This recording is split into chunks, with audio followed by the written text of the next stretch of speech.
৩২ ঘন্টার ব্যবধানে ৪ বার ভূমিকম্পে কাঁপল বাংলাদেশ। সন্ধ্যা ৬টা ৬ মিনিটে রাজধানীতে ও এর আশেপাশের এলাকায় পরপর দুটি কম্পন অনুভূত হয়।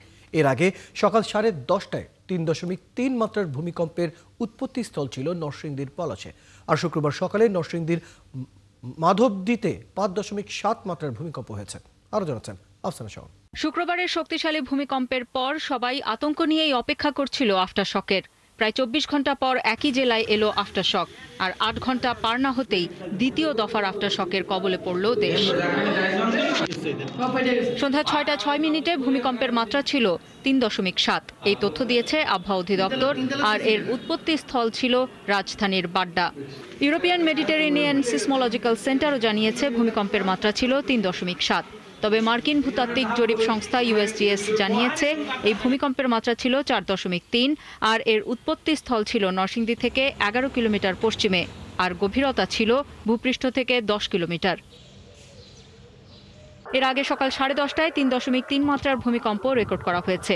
শুরুতে আশুলিয়ার বাইপাইলের কথা বলা হলেও বিকেলে আবহাওয়া অধিদপ্তর থেকে জানানো হয় ভূমিকম্পের উৎপত্তি ছিল নরসিংদীর পলাশে।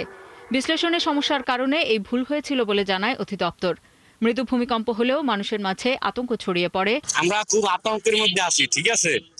আমাদের ডিউটি করতে অনেক ভয় লাগে অফিসে, কোন সময় দুর্ঘটনা ঘটে। আমাদের বাংলাদেশে যেসব বিল্ডিং গুলো আছে সব ঝুঁকিপূর্ণ, এতে থাকাটা খুবই আশঙ্কাজনক।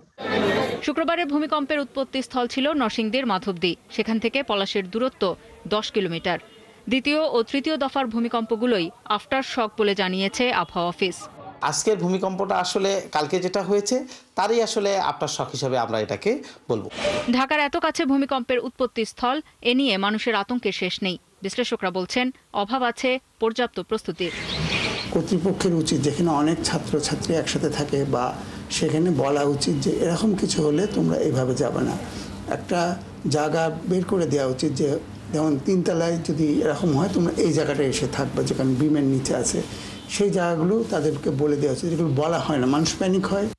দ্বিতীয়বারের আফটার শক আতঙ্ক বাড়িয়েছে আরও ভূমিকম্পের। বিশেষজ্ঞরা বলছেন ছোট ভূমিকম্পই বড় ভূমিকম্পের লক্ষণ। তাই এখন থেকেই ভবন নির্মাণে বিল্ডিং কোড অনুসরণ ও মানুষকে দুর্যোগকালীন প্রস্তুতি নেওয়ার পরামর্শ দিয়েছেন তারা। আফসানা শাওন, ৭১।